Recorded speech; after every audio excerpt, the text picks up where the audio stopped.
Good morning. We'll just wait a minute for Jackie, so see when she can get on. Sounds good. I know she remembered. She mentioned it earlier. Yeah.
All right, good morning, everybody.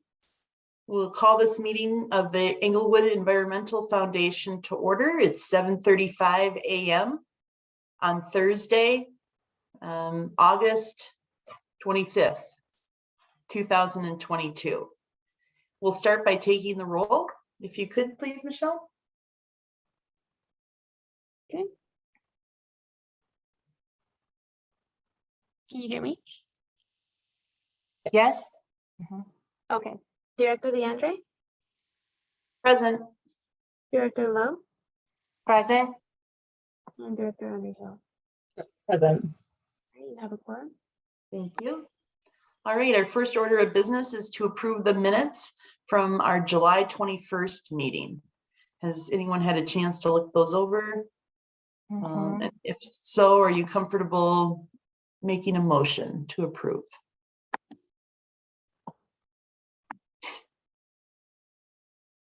So I will make a motion to approve the July 21st meeting minutes. I'll second that. There's a first and a second. Any further discussion? If not, let's take a vote. Director DeAndre? Yes. Director Lowe? Yes, And Director Underhill. Yes. All right, Great. motion carries. Thank you. All right, our next order of, or let's just double check if there's any public comment that's been received. I do not see anybody else on the call. But have you received any emails at all, Michelle? No. I have not. Okay. We'll move on. So we have 3 new business items. The first is approval of a expenditure with TerraCare for dead tree removal and replacement. So TerraCare is the company that does our landscaping currently. And so they provided us with a quote. We do have a contract with them currently, which is why this would just be an expenditure, not a new PO nor a new contract. And we did leave money within the budget for contingencies like this. So I believe we had an additional $50,000 on their contract above and beyond the day porter and landscaping items to address things like this. So we have a number of trees that are dead, both within the front circle in front of the Civic Center, as well as along the east side of Inca as you go up towards Cushing Park. So the plan would be is we would replace 11 of, so we remove 11 along Floyd and Inca, so north of Floyd on the east side of Inca, and replace those with autumn blaze maples. And then we're just going to remove 3 dead trees around the front of the Civic Center and not replace them because we're unsure, you know, of what the future is of the building. And so we don't want to go to that expenditure. And yet they look bad to have those dead trees there. So that comes up to a certain amount. And then they've also included winter watering as well as a soil injection to make sure that they continue to live. So I believe all those areas are sprinkled or have irrigation, but of course that's not during the winter time. So they would still do winter watering. So that's an additional $1,800 on top of the roughly $18,000 for the removal and replacement, which totals that to the $19,821.74. Maria, of the 50,000 contingency balance, have we tapped into the balance this year, or this is the first time? This is the first time. Yeah. Okay. Mhm.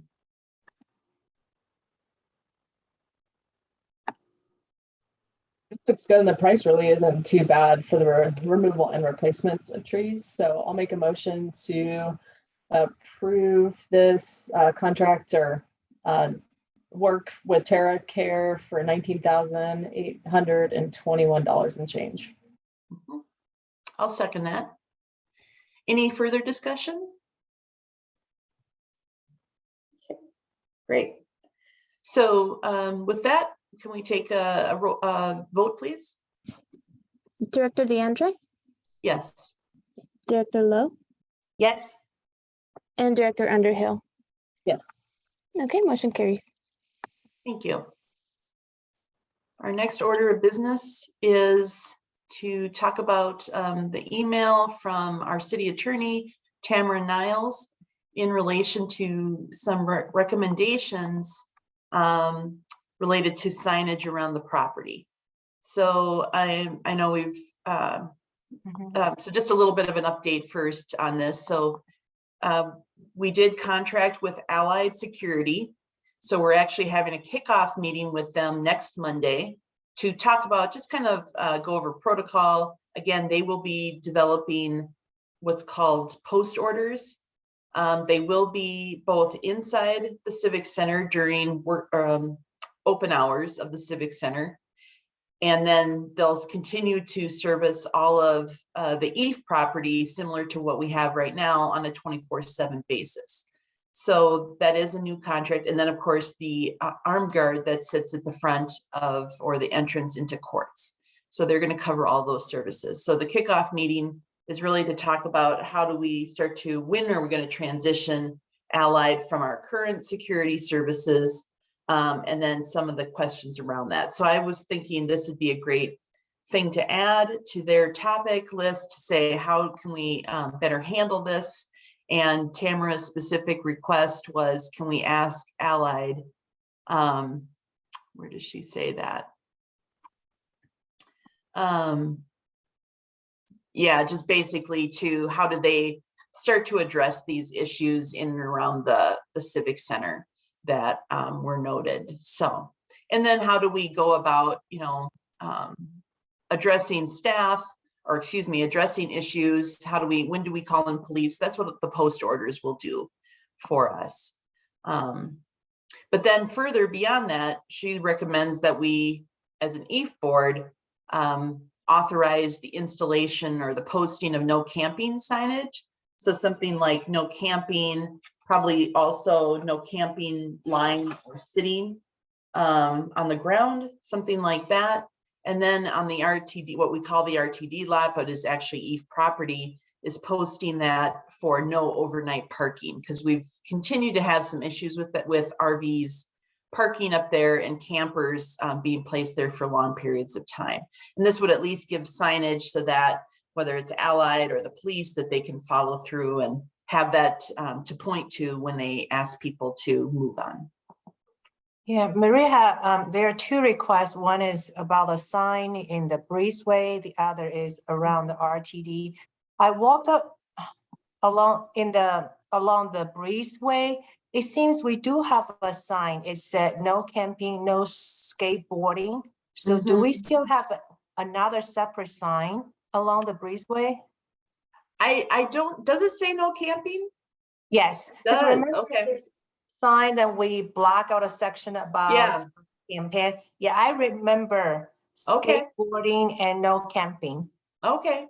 So maybe it's just modifying that slightly, and maybe we do a separate one or do some more of those, because I think people, you might see it, but there is a lot of words on that sign. So maybe we Yeah. just add one to Busy. supplement it.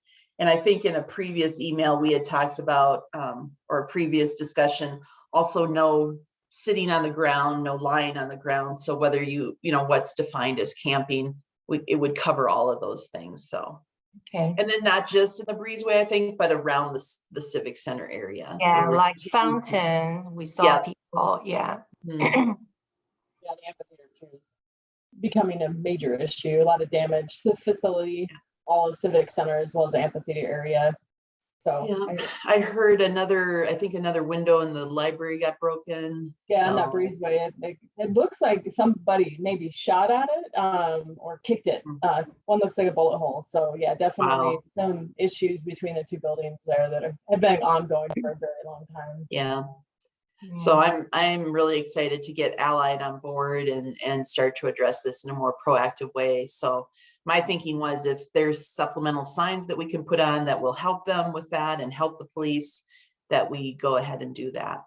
Yeah, another minor thing was brought up by staff. Some staff member, they take the elevator, I think by parks. So the elevator, the entrance in the in the breezeway, whenever they come out of the elevator, when they open the door, there are people camping around the door. So they almost hit those people. Okay. So I think if we have a sign or something, Mhm. that might be helpful. Yeah. Yeah. Perfect. So Okay. Maria, has the PD started enforcing our decision, or they cannot until we have the signs? I think they have asked people to move on. Okay, I think there's just to have some better signage would just reinforce that, you know, and give them a Okay. little bit more oomph behind that. okay.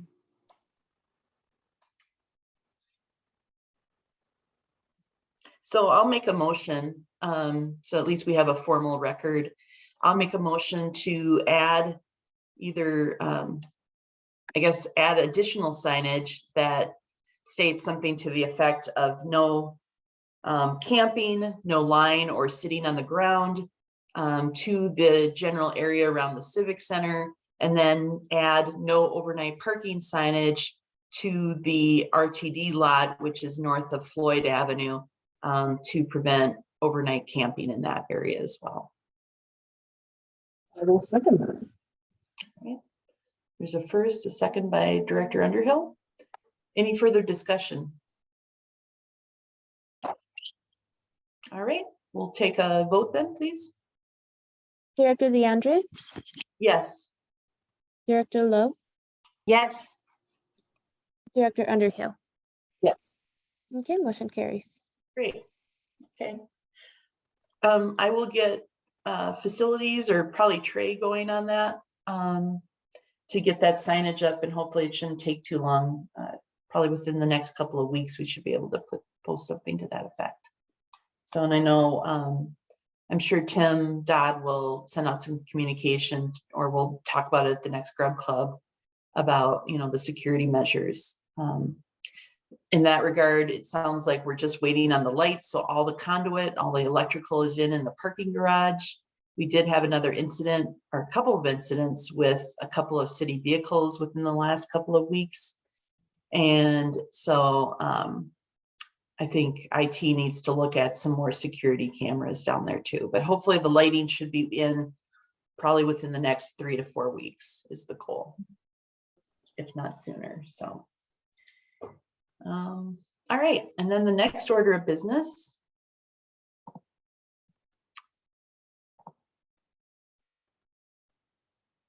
Thank you all for meeting at 7:32. It's 2 mornings in a row. It's so this was a neighborhood improvement grant agreement.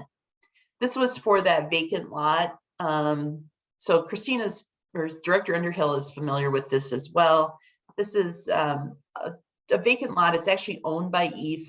It's at the corner of Cherokee and Floyd. And the neighborhood basically wants to do something, try and apply for possibly some grants, but at least beautify it. So it is paved in asphalt right now, not in a very good way, and it tends to attract garbage. There's an adjacent residential property. And so it just kind of becomes a no man's land. I noticed a big cardboard box out there the other day, and sometimes I see equipment or vehicles parked there. So I know it's been an ongoing kind of maintenance issue. So I think this was a good opportunity to basically allow for somebody to activate that space to a greater degree, make it look a little bit better. And the only reason EAF was really a party to that agreement was because of the ownership of the land. Got it. Yeah, because I was wondering how many more, I know communications is going to give out more grants. So I wonder, does that mean we will always be involved? Probably not, just because we own. It's just, I remember last year, a group of citizens came to talk, so the same group for Yeah. this. Okay. Mhm. Got it. Yeah, and so again, the nuance was that this was EAF property. So City Attorney Niles worked on this, drafted that agreement. It was acceptable to the citizens. And so the only reason EAF was a party was because of that ownership of land. And so again, if at some point EAF dissolves, then that land would revert back to the city. And so then the agreement would still be valid because it'd still be between the city and that residential party. Okay, thank you. Yeah. I'm just gonna ask this because it keeps coming up about the lot itself. Does EAF even have funding to improve it?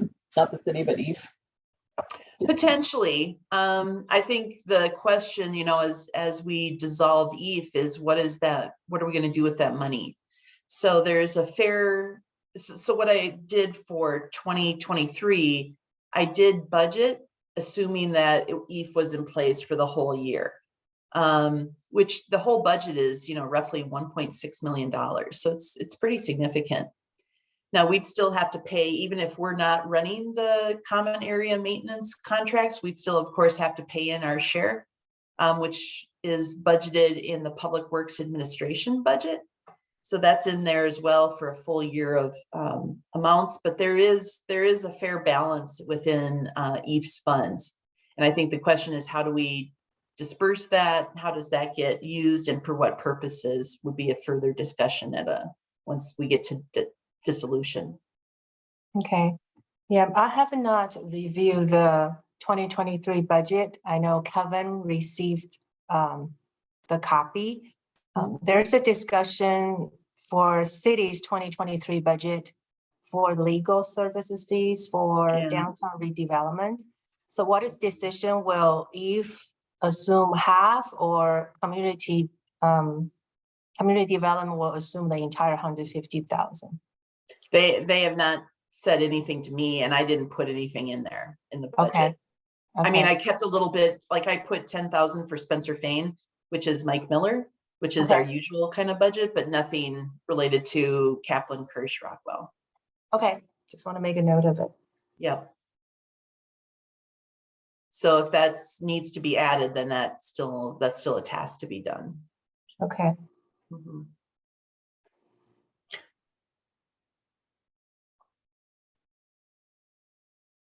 For this grant, do we just need to approve from an EAF perspective, or are we just reviewing it? For what? For the grant here, do we need to Oh. approve this, or is it just a discussion? I had already signed it, so I probably should have brought it to the EAF board. I'm sorry. No, But I it's thought we were good. such a minor party, but I should have. That's my mistake. So, That was but it is already approved, and I believe Ms. Donaldson already has the signed agreement. She does. Okay. Okay. Well, that's somewhat hopeful, I guess, if there is possible funding. I think the neighborhood has some really great plans for that lot. It's just it just attracts bad attention to it Yeah. currently. And you're right, it's adjacent to a homeowner that really cares about the neighborhood. So Yeah, yeah, possibly in the near future, maybe that will be brought forward as if we have some funding to just improve. There's a lot of cracks, weeds coming up, grass coming through.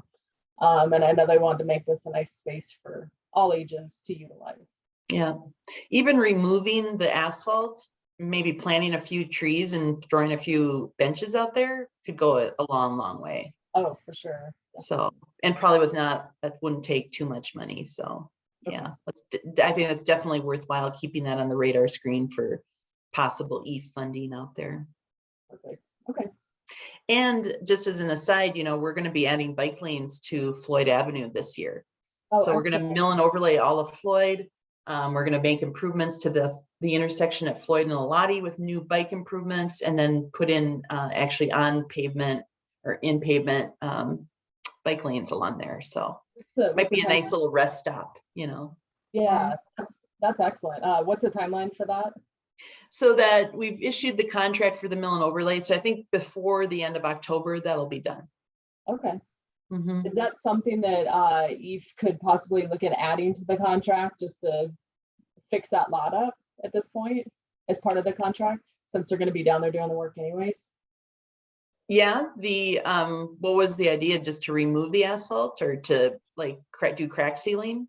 Maybe crack sealing at this point. I think they were talking to the high school or an arts group with high school students to come out and do some painting.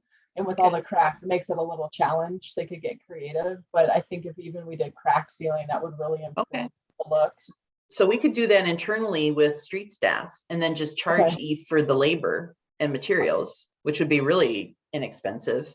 Yeah, So every winter or fall, we do that. We do crack sealing. So we could add this to the list.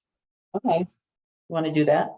I think I would definitely think that would help that lot out significantly and help this project overall. Maybe that would buy a lot more time for that lot to be usable until it needs to turn into something different. Okay. And we'll have them do that. And then I'm assuming for whatever the charge is, just as the EAF board, we would need to just approve the charge. Yeah, it'll probably be, we did that RTD lot maybe last year, because there was some huge cracks. I mean, wider than my foot. I could put my foot in there. And I don't know that I brought that to the EAF board either, because I think it was pretty minor, like less than $5,000. So that's probably the range that we're talking about. Perfect. Okay. And we do have money within the budget for those kinds of things. So like if Streets does plowing, or traffic puts up signs for whatever reason, like street signs, there is an interdepartmental charge line within the EAF budget for those kinds of things where the city is providing that service to EAF. Okay. Mm-hmm. Who should I contact just to coordinate so I can let Meg Donaldson know we'll be able to pull this off at least? Yeah, Chris Edelstein. Chris, okay. I'll mention it to him today. Give him a little map. Thank you. Okay. Just going back to our previous discussion, I don't know that we need an amendment, but I was also thinking about for the fountain, just given our bubble situation this week. I don't know if you saw. Yeah. I thought we had signs that said no bathing or washing, but I think I would like to add signs that say no bathing or washing if they're not already up there around the fountain. Is that okay? I would agree with that. Is that what caused the bubble situation, or did somebody dump in some fun stuff? We're not sure. It happened overnight, so It was excessive. Yeah. It was clean. They were very tall. There's like 5 feet of bubbles. Yeah, it was impressive. Yeah, I agree. Adding some no bathing, showering signs it may work. At least we can enforce it then. Exactly. Yeah. All right. Any other items or topics for discussion? Just thank you. Thank you for the service to the EAF and the board and all of that. And we wish you well in your next endeavor. Thank you guys. It's been a pleasure. So I appreciate your patience and rolling with this as we all figure out how to do this together. So Yep. very much appreciate your support and guidance as well. Thanks, Maria. All right, with that, I will end the meeting at 7:58 a.m. Thank you. Thank you. Thank you. Mhm, Thank you, Michelle. mhm. Bye.